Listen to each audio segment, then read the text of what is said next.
Okay, they said Stu, when he held the microphone away from his mouth, was the best one to hear. Is this better for the Zoom people?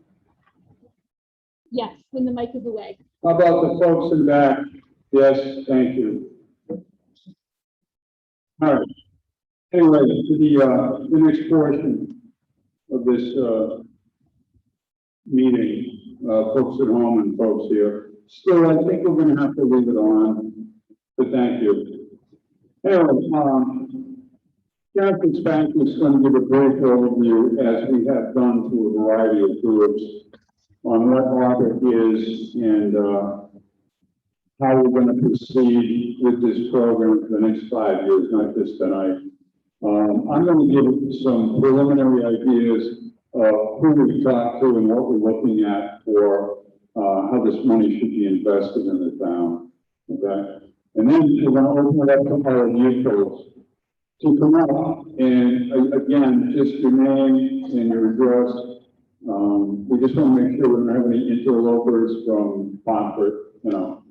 And if you have specific suggestions on how ARPA funds should be used in the town to benefit the majority of people.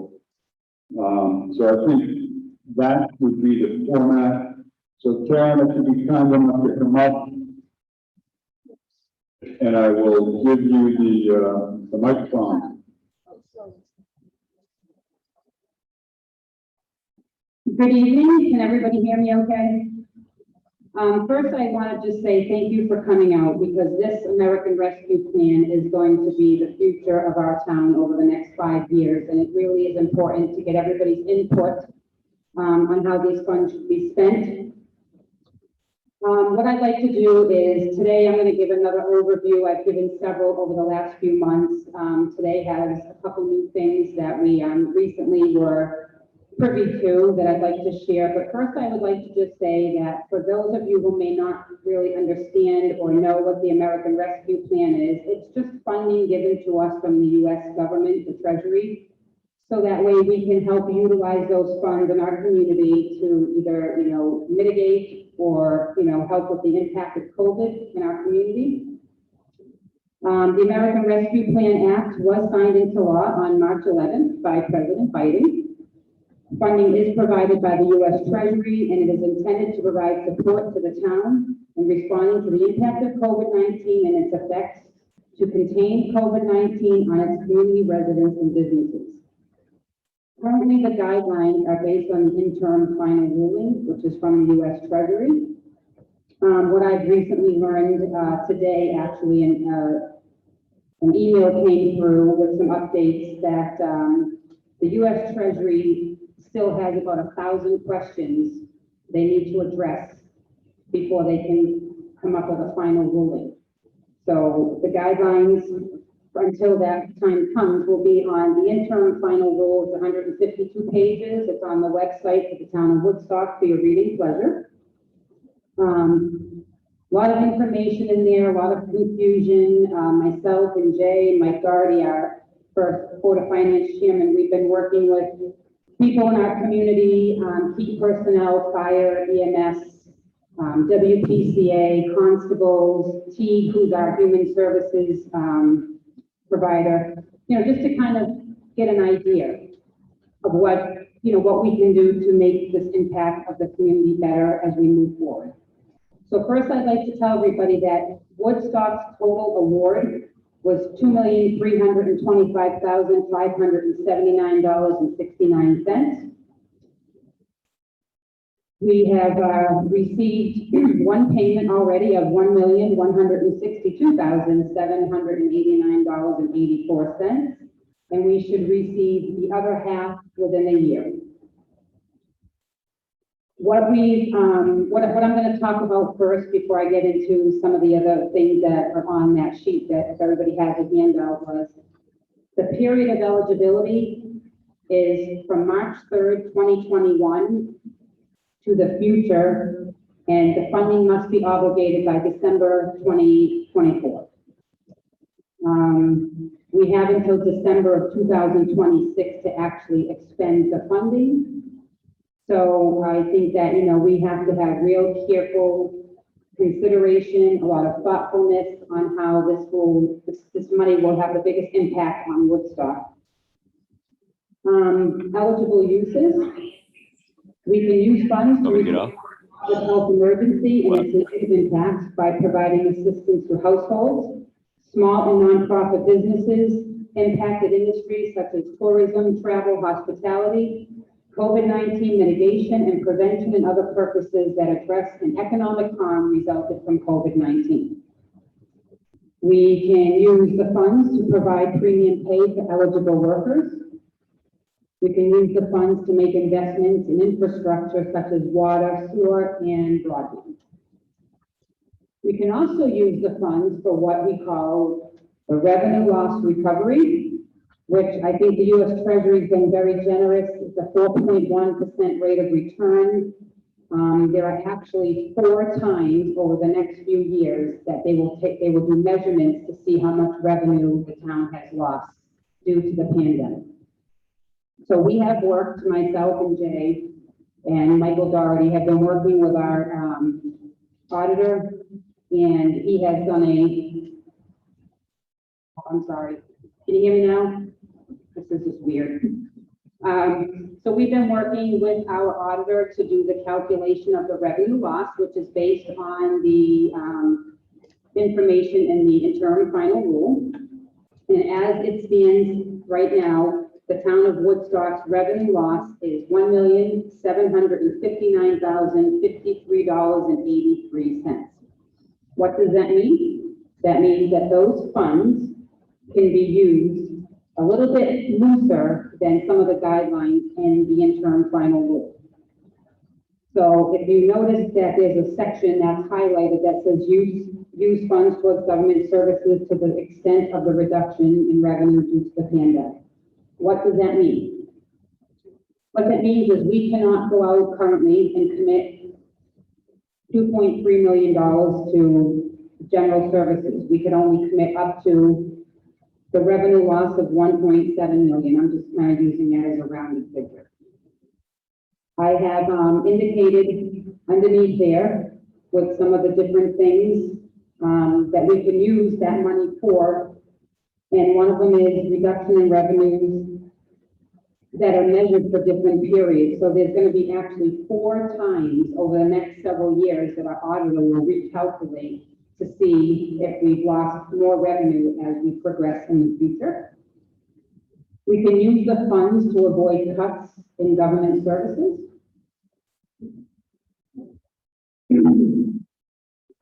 And also it provides, that I kind of went ahead a little bit here, but it also provides government with a broader latitude to use the funds. And I pointed out some of them. So basically maintenance and pay-go funded building infrastructure, including roads. We can use the funding for school and educational services, environmental remediation, police, fire, and other public safety services, cybersecurity, including hardware, software, and protection of critical infrastructure, and health services. A lot of those are also in the interim final rule, but I think the guidelines may be a little bit stricter if we didn't have this revenue recovery. The non-eligible uses, as we cannot use this to pay down unfunded pensions. We cannot use it to match other grants. We cannot use it to pay any current debt, whether it's principal or interest payments. We cannot use it to pay legal settlements unless it's directly related basically to COVID, matters of public emergency. We cannot put it in a savings account and just leave it there. And we cannot use it to directly offset taxes, so therefore it would not be part of our budget process. These funds have been put in what we call a special revenue. It's restricted for use. It does not get added in with our general fund. So I just really wanted people to understand that. We can also use the funding for consulting fees and program administration fees. The town of Woodstock has an obligation to the U.S. Treasury to do reporting on an annual basis. We are considered an NEU, and that just stands for the non-entitlement units of government, which means we have less than 50,000 people, so we don't have to, report some of the other reports that other larger communities have to. One of the newest things was we were supposed to report to the U.S. Treasury by October 31st of this year. That has recently been extended to April of 2022. And we also have contracted with NECOG currently to help with the plan administration. Now, this does not mean that NECOG is going to control the funding. It just means they're going to help mainly myself and the selectmen and the Board of Finance when it comes to reporting, when it comes to reviewing plans, making sure things are eligible under the interim final rules. You know, they have somebody that specializes in more federal grants than maybe, you know, we do here in the town. This is new to everybody. Every community is impacted, not just Woodstock, not just Connecticut, but every community across the United States. I'm a member of GFOA, which is the Government Finance Officer Association, and I've been doing webinars, and you know, they are pretty much what we go by for the entire state and the entire country with government rules on accounting practices, and they've been doing a lot of, you know, informational resources, and you know, a lot of people have a lot of questions, and I'm not sure if everybody really has a full understanding yet of how this is all going to pan out and how it's going to affect us.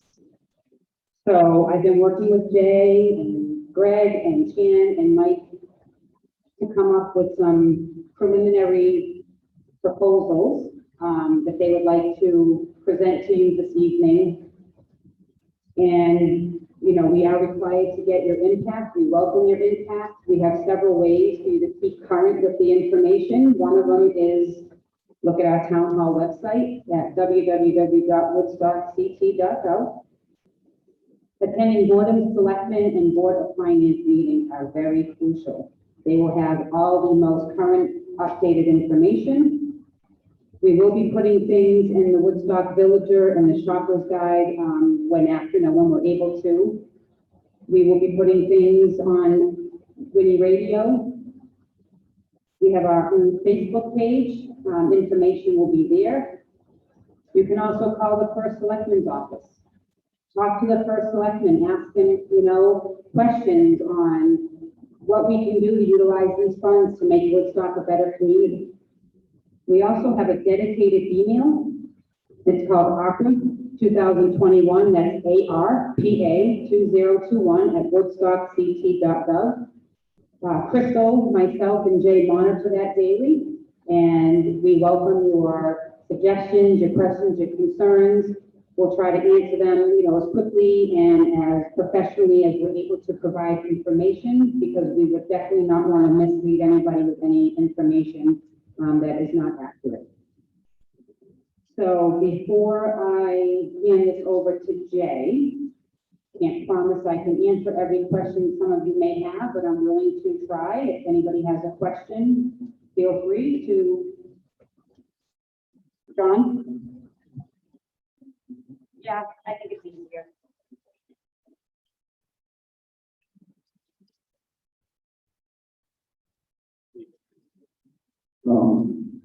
I just have a couple quick ones. So in terms of attending Board of Selectmen and Board of Finance meetings, are those going to be held hybrid? From this point forward, in other words, for folks that can't get to the Selectmen's meeting at 4 o'clock or whenever the hell, will they be able to zoom in? The second meeting of the month is going to be on Zoom, and it's going to be at 7 o'clock. The reason for that is you're welcome to attend. If you can attend, you can watch it because it's on Zoom, so it'll be taped. So you can watch it anytime it's convenient for you. Okay. And we're doing a specific update on ARPA funds the second meeting of the month. I mean, if you go to the first meeting, you know, it's nice, it will enhance your life. But if you're interested in ARPA, it's the second meeting. Okay, thank you. And I just like to encourage you guys, since I know it's a little bit of a hassle, but using Zoom is great for those of us who have a long commute, have family, all that. If we can zoom into them, it's great while you're making dinner or something. So I really appreciate you doing it tonight. And my second question is just before I give you my ideas, which I won't right now, is there separate funding for education? And if you explain that a little bit, because I think there is. So yes, there is separate funding for the Board of Education. Janice Thurlow, the business manager, I don't see her here this evening, probably be the better person to talk about that. But from what I have learned from her, they're getting approximately 1.3 million. But theirs works a little different than ours. We get ours up front and we have so much time to utilize it. They have to get theirs reimbursed. That's what I understand. So Janice has to file different reports to the state to get the money reimbursed. Some of this funding, some of the proposals that Jay will bring forth that he's worked on can include extra things for the school if that's what the plan should pan out to be later on. I know one of the things we'll be discussing is maybe some work here on the fields and different things like that. So yes, the money can be used. If you look at the first page that I gave you and you go down to where I have it highlighted for eligible uses, under E, where it says provide governments with a broad latitude to use funds, school and educational services is listed under there. Okay, any other questions that I can help with? Dave?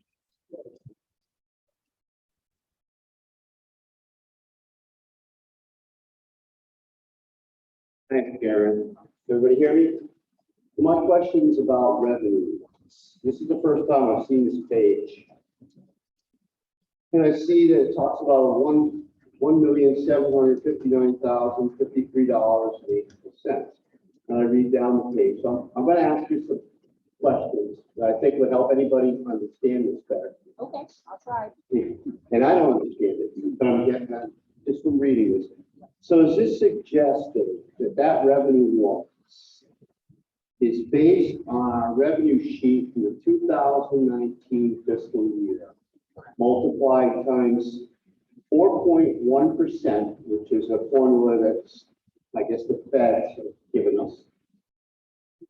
And we take last year's revenue sheet and subtract that, and we come up with this. That's how we come up with 1.759. So I didn't do the calculation, or auditor did that, but yes, it's being provided that this current revenue loss is based on fiscal year 19. When I spoke to the auditor,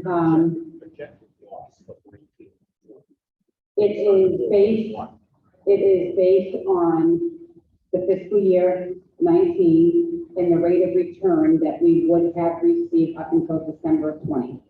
Okay, because we can't get this confused with municipal CRX because there's two issues. So it's a little bit, I'm not a CPA by any means. I did not do this calculation. This is very generous. From what I've talked to our auditor about was basically he thinks, his opinion was a lot of our smaller communities don't have the services of some of the larger cities, some of the larger communities with, 200 to 2 million people. So they were being very generous with this revenue loss to help small communities like us be able to use the money more loosely, such as infrastructure and helping schools and things of that nature. I can tell you that this number will possibly change come December 31st of 2021 when they do another calculation. So the interim final ruling allows 4 different times of measurement.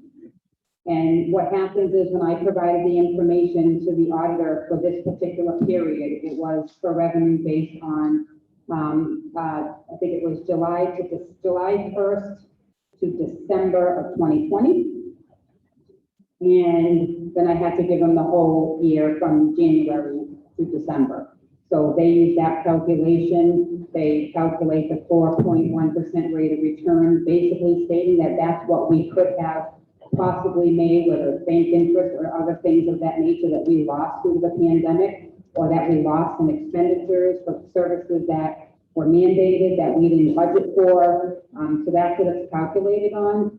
I'm hoping to have a little bit of a better understanding as I work with the auditor because we go back and forth looking at the calculations. So right now, that's really the best that I can tell you on how they've been calculating this. It's just based on last year's revenue.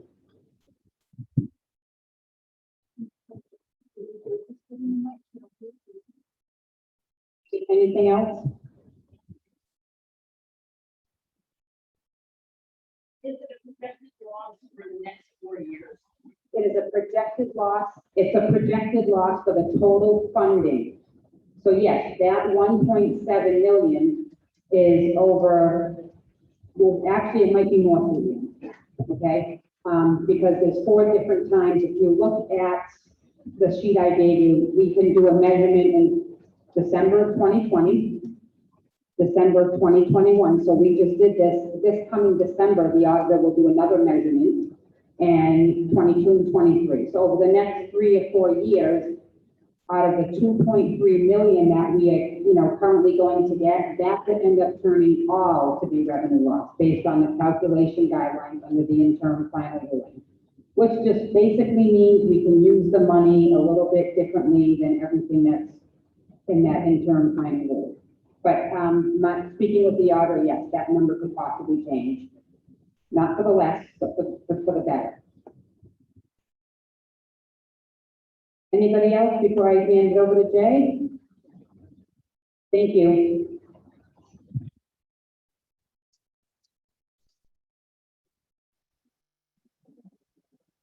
Couple of things worth, I'm using note, how to hold a mic, 101, it's right there. Can you hear me with that? Okay, folks, on Zoom, can you hear me? Okay, good. Couple of things I just want to reiterate that Karen mentioned. Number one, we, ECOG contracts with about 16 area towns. They provide a lot of services that we contract from them. And I was kind of dragging my feet because I was looking at all the options for the town of Woodstock, what's best for Woodstock. And we decided that we would go with them to administer this program, because there's a lot of reporting and that sort of thing. As Karen said, it has nothing to do with control of the funds or how they're spent. It's just reporting, creating reports, et cetera, et cetera. We just thought it'd make our lives easier. Also, the cost to us would be less because of the number of towns that have been contracting with ECOG to do that. The other thing that Karen mentioned, which I want to reiterate to you folks, is this was a great idea that the feds had. It's evolving daily, it changes. And she had mentioned there's a number of questions that the Treasury still has to answer before we can move forward. We're in the very beginning of this, and there are towns that appear to be in somewhat of a rush to spend the money. I know some towns have already committed some money to some things. We're doing it slowly and planfully to make sure that we do this right, because there won't be second chances. So we're looking at how best to serve the community with the money that we have. Anyway, as I mentioned, we're consulting administrative costs will come out of this, and that's what we're doing with NECOG. We're looking at basically health and welfare for the town. Some of the things we've come up with is expand the walking trail on 169. It goes around this building and around the ball field at the end. It needs improvement. It needs to be expanded. We also found that during COVID, a lot of folks used trails in town, used Roseland Park to get out of the house, to get out as families and to do things. So we're looking at that. Upgrades to the town recreation fields. That's the middle and elementary school, and also Senexit Village. And it's funny, in talking to folks, many people don't realize that we have athletic fields at Senexit Village. It's like the big secret. So we're looking to improve, expand, and perhaps use those more. Upgrades to Roseland Park. Roseland Park is a gem. It's in town. It gets a lot of use. Champlain Tech is already spearheading a movement to make improvements down there, not related to the ARPA funds, but just it's needed and it's become, we've been made aware of it, so we're working on that. Upgrades to the water pollution control authority infrastructure. We have engineers down there looking at it. How can we improve it? How can we add to it to make it better? We're also looking at upgrades to the town hall HVAC system. The town hall, as we all know, I still refer to it as a new town hall. Believe it or not, it's 30 years old. And I still talk about the old town hall, but that's the historical side. But we need some work at the new town hall to upgrade the HVAC system, HEPA filters, and that sort of thing. So we have people coming in to look at that now.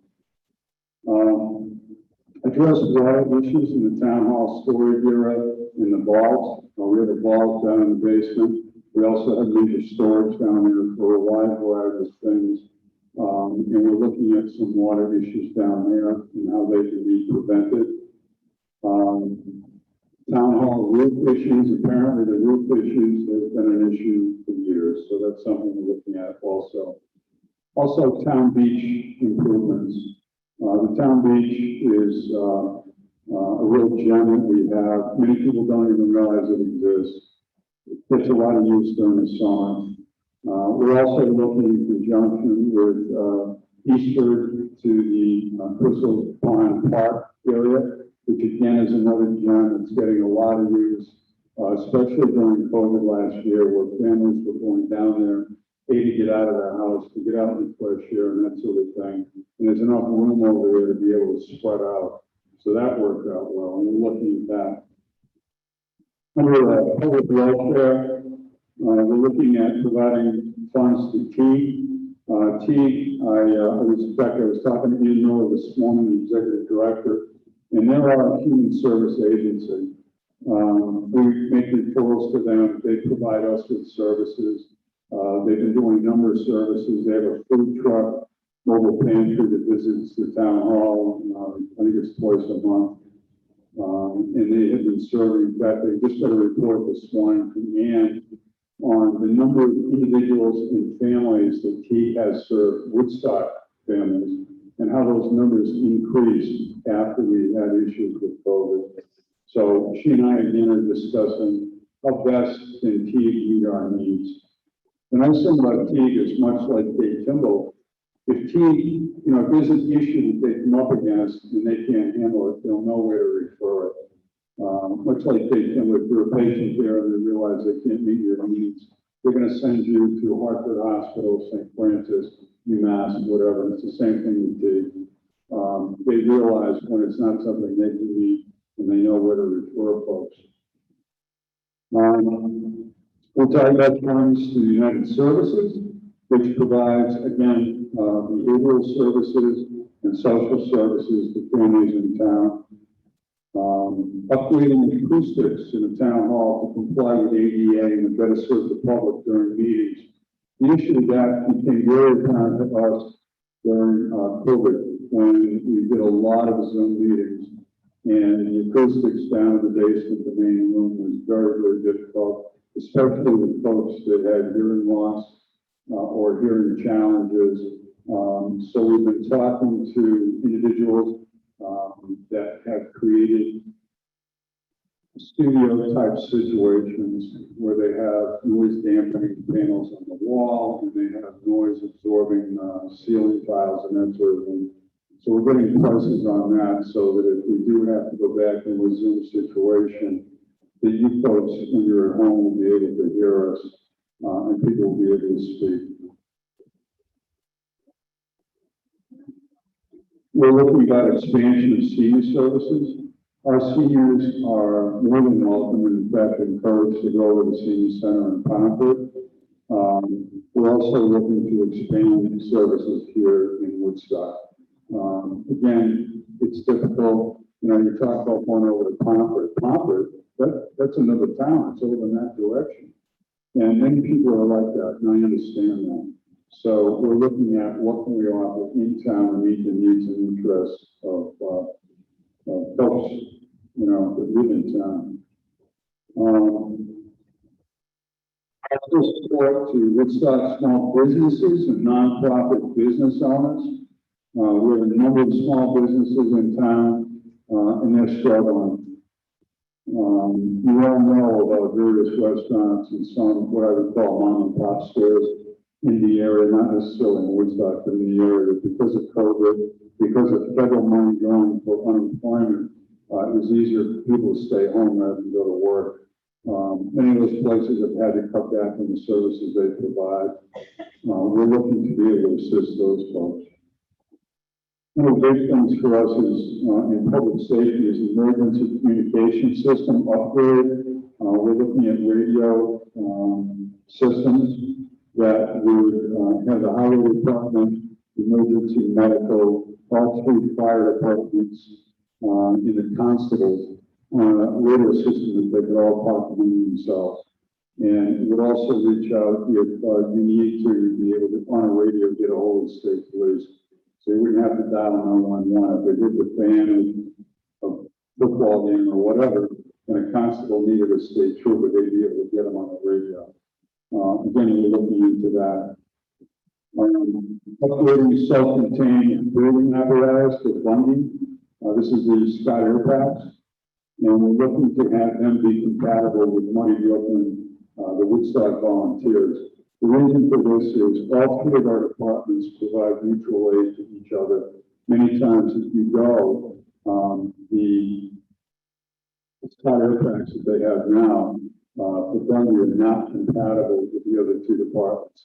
So if we can get them all standardized, and if you're at an incident and you need a bottle, you just go to any of the trucks and grab them off the truck and it's gonna fit. So we're looking at that. And basic town infrastructure, you know, what can we do to improve the basic infrastructure? I talked earlier about the town hall, but there are other, other areas that we're looking at. As John mentioned, we do have a dedicated email address. You know, if you have anything, you know, if you have a thought, wake up in the middle of the night, no, shoot, I should mention this. Send something to that email address, and we will answer you.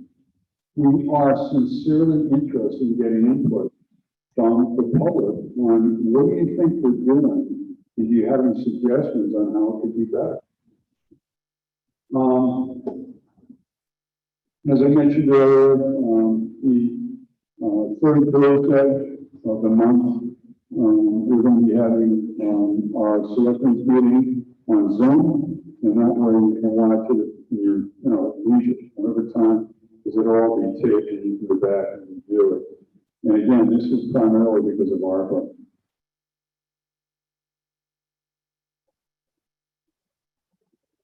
We're also talking about doing a survey monkey, which I hate, but it works. You know, you can put a survey out there and get input, so we can look at trends. We can look at areas that a large group of people are interested in. So we're looking at doing that. And I don't think it would be a one-time only. I think we would do it to get started, but we'd have to fine-tune that as we move on. As I said, this is not a one-shot deal. We get 5 years to do it. But I just want to make darn sure we do it correctly the first time. And there's no rush to spend the money. You know, we have like 2 years to commit it and 3 years to spend it. So there's no rush. That is about it. Unless you have any questions, I'm going to open it up to you all to come up. And again, for purposes of, just knowing who you are, your name and your address and whatever you would like to suggest. But are there any questions specifically to me? Oh, good. I dodged a bullet. Okay. Would anybody like to come up and lead off? Yes. Oh, God, it's okay. Nobody was going to respond.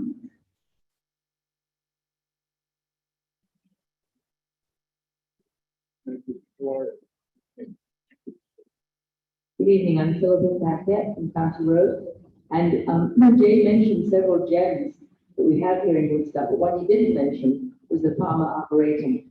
And I would really like to put that on the list of very deserving areas that need money and support.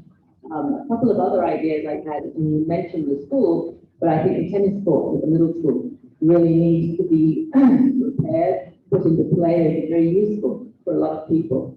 And There's some wonderful trust land that has a terrible road that leads up to it. When you're looking at places that you want to go to be able to hike, then I think the road off Bull Hill that goes up to the trust land there really needs to be supported in some way. But those would be my suggestions to help us all get healthier and get out there in the open air. Thank you.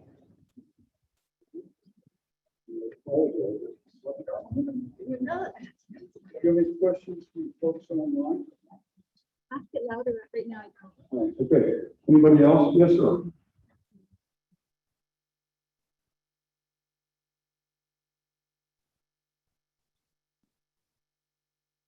Thank you. John Gallegos, Woodstock Road. Have a couple of things, that I wanted to mention. It was mentioned that the Board of Education is getting some funding, but it's also under this more general as well. Since I've been in town, it's actually since Proposition 46, Woodstock is constantly near the very bottom of the state in the amount of money per student that we fund our schools with. We have lost paraprofessionals. We have lost programming that is essential for the most at-risk students. I've felt this personally, and nobody wants to talk about it. We all talk about how little we pay taxes every time because of Proposition 46. There ought to be another line that says, as the numbers go down in terms of how much we fund our students, our children. Now, looking around the room, I'm going to say probably not a lot of people still have kids in school. That's no offense. I got one more year. But beyond that, it matters so much that we fund our schools properly. It is our future in this town. When we're all not able to get around very well, those are the kids that need to matter. They need to make decisions. They need to be at these meetings. So we need to think about that. To fund our schools. When I got a bonus last year, I didn't think about, oh, geez, I could get another car. I could get, these nice things that I'd like to have. I thought about how am I going to, how can I put that to my daughter's education, to my son's education. That's what it's about to me in this town. That's critical. And then my second part of this is, when a lot of this legislation was put together, it was trying to help repair working class or essential workers in town. And my understanding, and I did some research, not enough, before this, is there ought to be ways to pay the folks that were out there working. And again, I have family who are out there working for minimum wage. And we can have all the arguments and say that people are on unemployment and so forth. Well, that's a lot of nonsense, to be quite honest, because I know somebody who is working every day in the midst of the pandemic and at risk for minimum wage. There ought to be hazard pay for them. People who are working for fire departments, police departments, et cetera, et cetera.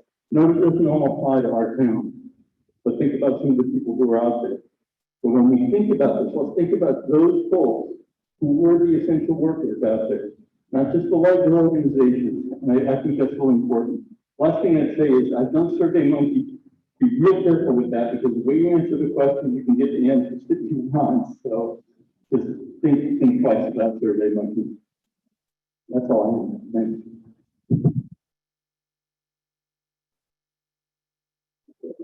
John, thank you. Couple of quick things I just want to mention. I understand and respect your concern about the schools.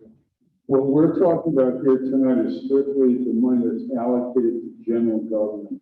The school, as was mentioned earlier, they have their own grant under the ARPA funds.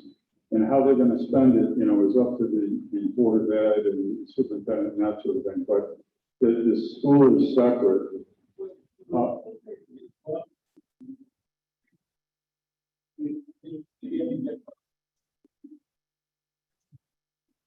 Yes, I'm sorry.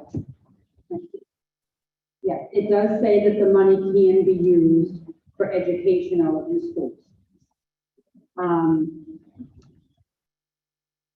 just trying to get my sheet here, hold on.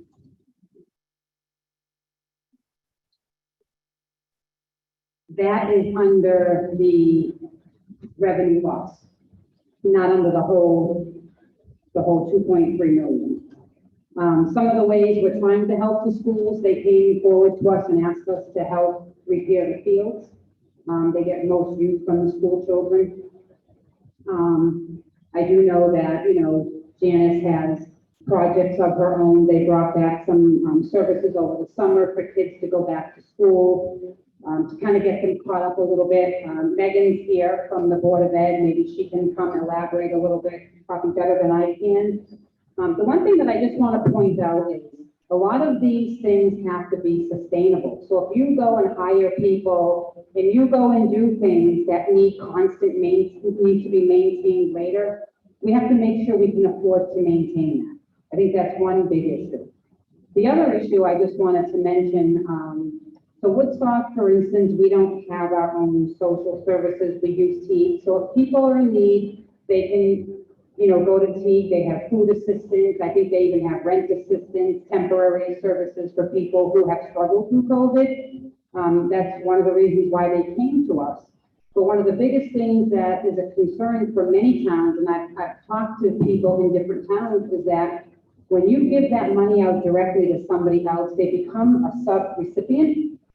And when they become a sub-recipient, the town is still responsible for reporting.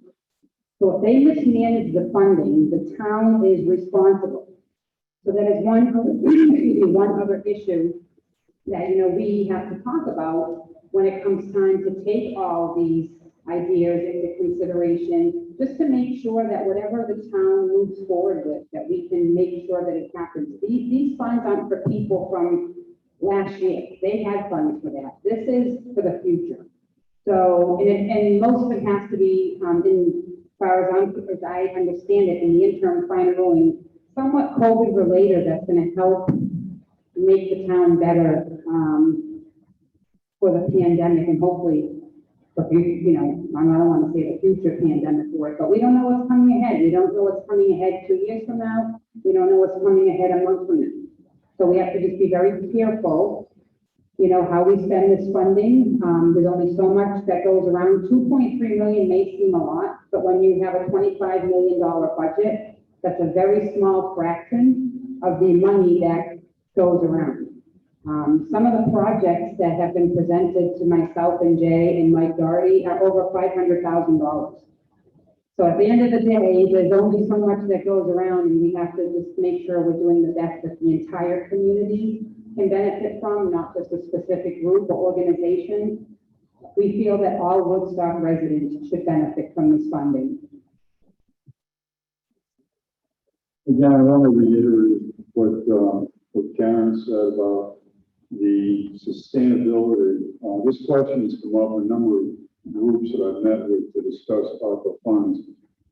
This is to make change now.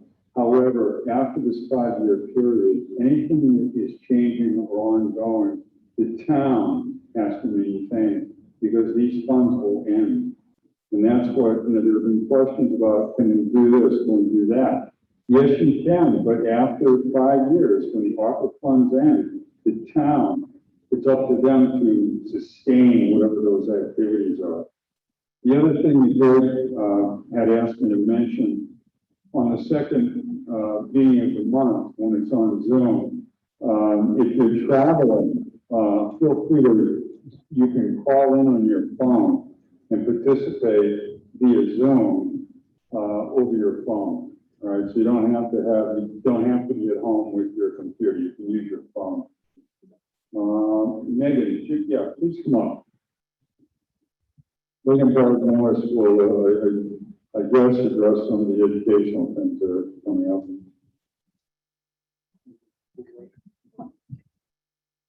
Hi, my name is Megan Morris. I'm chairwoman of the Woodstock Board of Ed. Just for clarification this evening, Janice Thurlow is not present. She is not a resident of Woodstock, and because the informational session tonight is supposed to be focused on the general government portion of the ARPA fund, we do not have a presentation for you regarding the Woodstock or the Board of Education portion. However, we have been talking about it at our meetings. We do meet on Thursday, generally the second Thursday of the month. We are always, at least for the past year and a half now, have had a Zoom component to our meetings. So if you're not able to join us in person, you're welcome to log online. We also have special meetings and all of those agendas and, meeting notices are posted on woodstockschools.net, the school's website. When it comes to the $1.3 million portion that has been allocated to the schools, like Karen said earlier, we spend it differently than the town would be able to. We have to spend the money first and then request reimbursement. I know there has been some questions from the public regarding why we haven't done some capital projects in the schools, specifically our HVAC system. That reason is because it is part of one of our 5-year capital plan proposals, and we don't have the money to do that project. We don't receive the $1.3 million up front. We had other priorities within the school system that we needed to take care of. Regarding the proposal that is before you, the information regarding the general government, we did ask the town to consider upgrades to the athletic field, but they certainly are used by school children in public. They are also used greatly by outside groups such as NECON. I believe there is a women's soccer league that has been using the field before it got put into court. And of course, we have different baseball leagues that use our baseball field. I know the tennis courts is something that people have brought up, I think, for several years now, asking to be upgraded, and of course, those walking trails. We also had requested consideration for the money to be spent on upgrading our parking lot, so we don't have to keep patching it. And those are the items that we have talked to, or these ideas that we have proposed for the possible use related somewhat to education. Again, I'm happy to address any Board of Ed or school system related questions. I invite you to come to our meeting. We actually are meeting this Thursday, and we will have a Zoom component to that if you're not able to join us in person. I am going to take my Board of Ed hat off now and just be resident Megan Barnhorse, because I did have a suggestion for how the money could be used as well. I know in addition to recreation, a lot of people turn to libraries during COVID. We have 3 small libraries in town, and I would just ask for consideration for some of that money to be used with some sort of support for the libraries as well. Thank you. We have 4, I realize Bracken also, but I was thinking of the small ones. Thank you.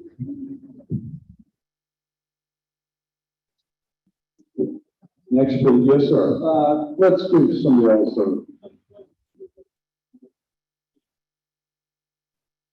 Yes, sir. You didn't speak about ARPA yet, so you may come up. Oh, good. Thank you.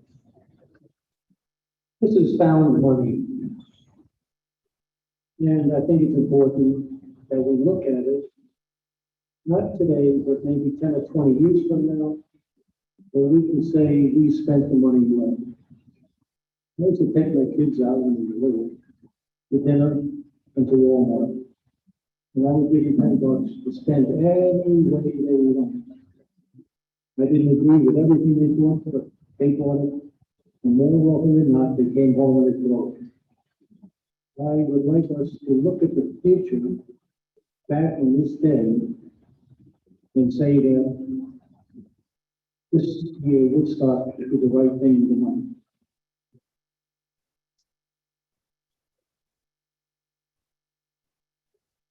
Thank you.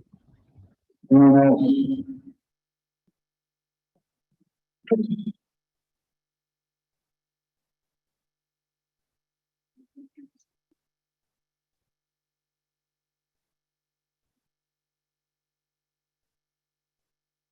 My name is Sandra Ahola, and I am a resident of Butts Road in Woodstock. I'm a longtime resident, almost 50 years, and actually am a native of northeastern Connecticut. Tonight, I'm here to support the request of the Windham County 4-H Foundation located in Concord that operates the Wyndham-Tolland 4-H camp and the Ragged Hill Woods Environmental Program off-season. As a longtime member of the 4-H Foundation, actually, I even attended the camp as a child, and am currently the treasurer of the foundation. I speak to you of our needs tonight. Although the camp facility is located in the town of Concord, it is a regional program that serves youth from all over. Yet 85% of our participants come from Windham and Tolland counties, and the majority of them come from Woodstock and Pomfret. The foundation is requesting funding to support our capital project to repair our dam in order to save our pond. This is a large project and will require major capital funding from multiple sources. All are being explored now. We are working with DEP, the USDA, the Natural Resource Conservation Service, Wright Pierce Engineering Company, Representative Joe Courtney, State Senator Champagne, State Representative Pat Boyd, and the state of Connecticut, and all the towns in Wyndham and Tallinn County as well.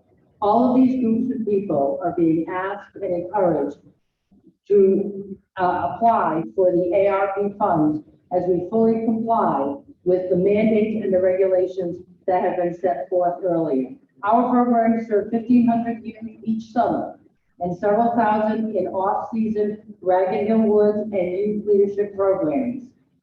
The Wyndham County Forest Foundation was established in 1953. It is a compliant, nonprofit organization that offers a valuable resource that provides for social, emotional learning and the well-being of our youth. This is part of the ARP mandate as well. And it is so important, especially in this post-pandemic era, as we seek to promote healthy childhood environments. To save the pond, we must repair the dam. The pond is essential to all our programs that we operate over 12 months a year. Due to the pandemic, we experienced significant loss of revenue, which forced us to cash in all of our reserves, reach out to all of our donors repeatedly, and develop new ways to survive. We did. This all leaves us with the need to comply today with the DEP request that is requiring us to present a design and engineered plan to repair the dam, all within 3 years. To date, we've spent approximately $80,000 to arrive at a diagnosis and to monitor the situation. We must now spend about $100,000 to develop a plan for remediation. And that would then allow us to move forward and request for funding from larger sources. Our final project will be more than $100,000 for sure. So that's our request. It's clear, it's in compliance with the ARP regulations and guidelines. It will save a valuable resource and it will produce results that will benefit local youth for generations to come.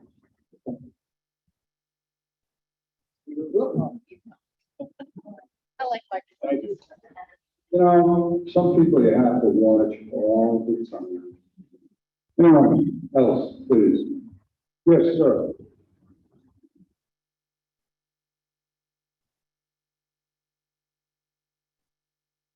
You know, welcome.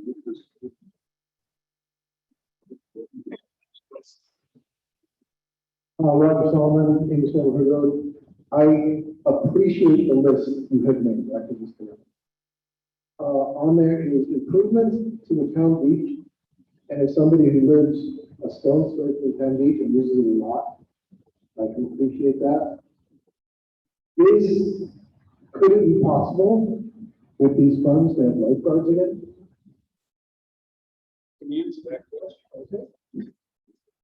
Roger, so actually, don't want to worry. Sorry. Yeah, it would be possible, but again, the sustainability of services for the rest of the town. So we could get lifeguards, we could get swimming lessons for 5 years, but at the end of that period, we wouldn't be able to fund it. That's what the issue is. But, Amy, I hope you got that down. Lifeguards, thank you. You're on the list. So thank you. Okay, but there's no provision aside some account that you will. Not of this ARPA funds, no, unfortunately.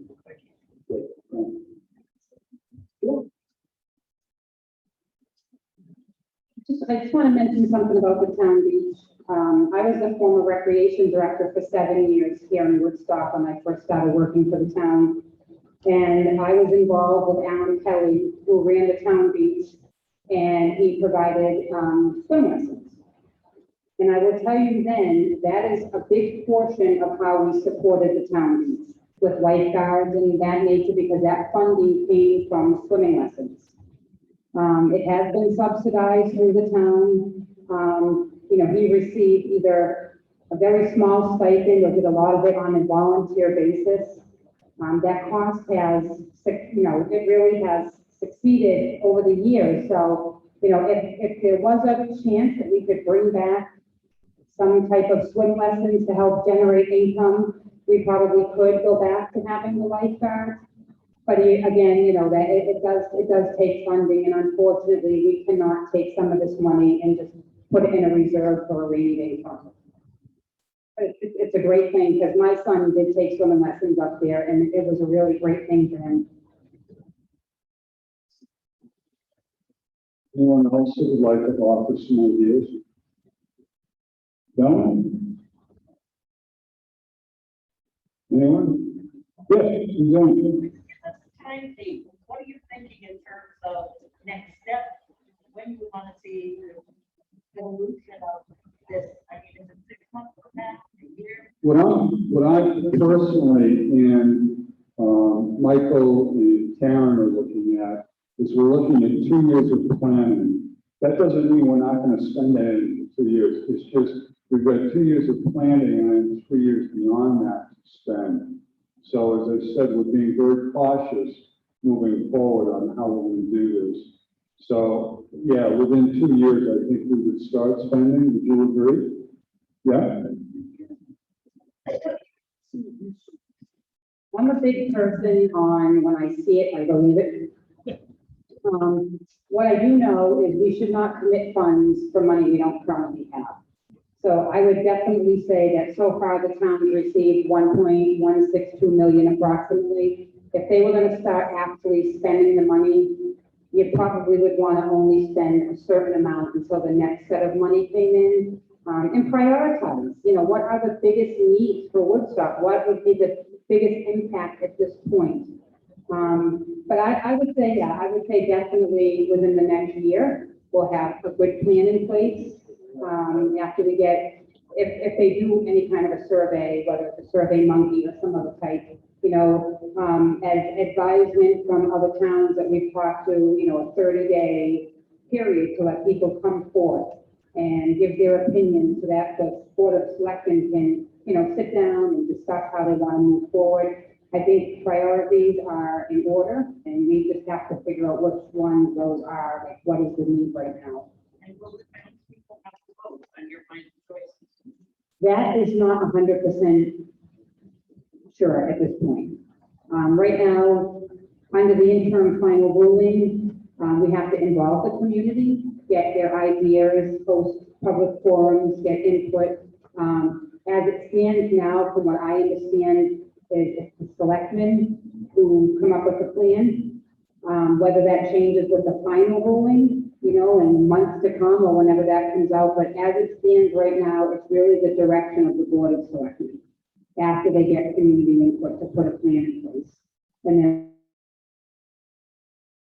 I think they would have to approve. That's something Suzanne and I am actually working with our attorney, because we want to make sure that we do it and do it correctly. Anybody else? John?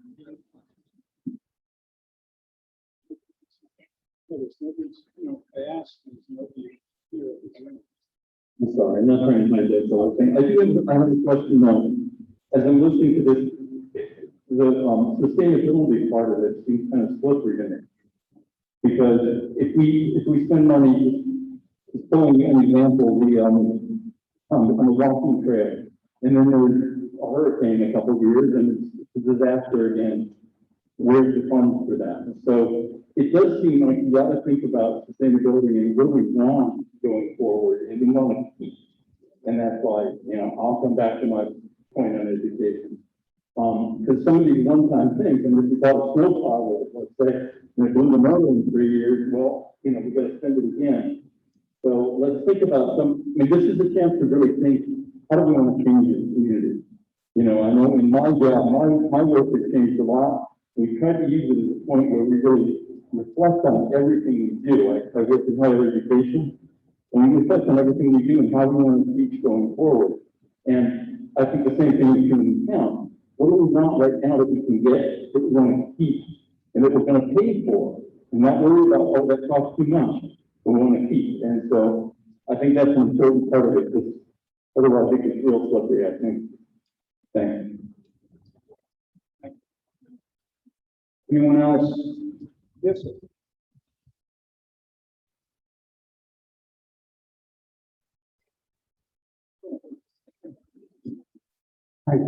In a couple of years, we have this money now. In a couple of years, there's the bowling fund. What are the restrictions on that's not so?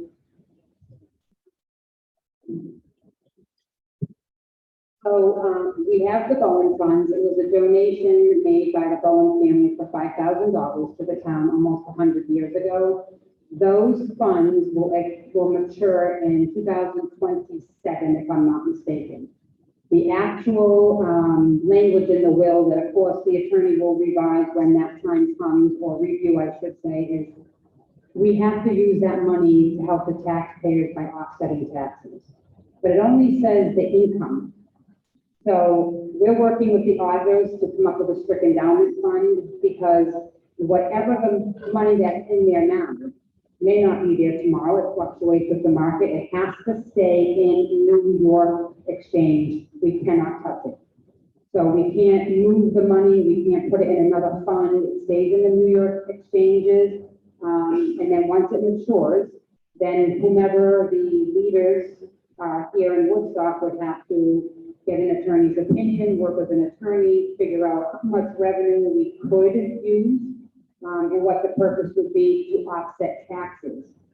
So one thing that I have been talking to the auditors about is that is probably a once in a lifetime thing that Woodstock has that we don't want to abuse. So if we put it in an endowment fund, what we most likely do is leave it in the market, and then whatever money that is generated, use that to offset taxes when we do our annual budget. If there was some type of project that was essential, that would be for the benefit of the town, that we wouldn't have to use our tax dollars for, that would be taken into consideration, but based on speaking with our attorney, but making sure that the money stays. We don't have the right to take that money and just do what we want. So I really don't like to tell people, that's 7 years in the future. I don't want people to think, hey, we have all this extra money, we can just spend it. I've seen it go, I've seen us gain 1.7 million, I've seen us lose $1 million. So it depends on the market, it depends on when it matures, it depends on an endowment fund, and how those monies are going to be spent to offset the taxes moving forward. It hasn't been audited yet. So I think as of 2020, it was 5.2 million, if I'm not mistaken. I think it has increased. I just don't want to give you a number of the incorrect till after this article.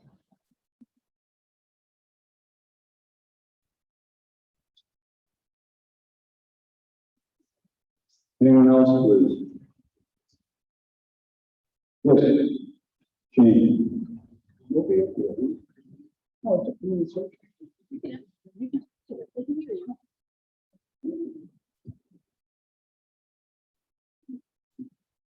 It's to you, John, in the back of the room. I just came from a really great workshop about different products we can use to shore up our unpaved roads to prevent them from being so horrible in the spring off seasons. I'd like to talk to you about that, but I'd also like to consider putting some money aside to do an engineered plan for those worst sections of our unpaved roads that make a public safety issue when they're not passable, and to look into these new products that we can use rather than just putting gravel on top of the mud that sinks in. Maybe, Jean, if you could, the products and the thing that you went to, if you could get those specifics, and maybe go to that email address, the ARPA, thank you. Okay. Anyone else?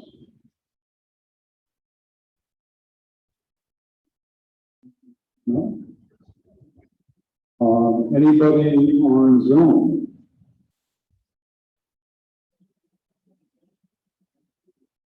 Okay, if everybody feels that you've had your say, I'm going to, can I hear a motion to adjourn? Whoa, okay, listen, seriously, thank you all for coming tonight, because we were really not sure how many to expect, but this is what we are really interested in, is input from folks, what your ideas are. And again, I'm available, call, we have a dedicated, email address. You can make comments on the website, whatever, but thank you very much for coming, and very appreciate it.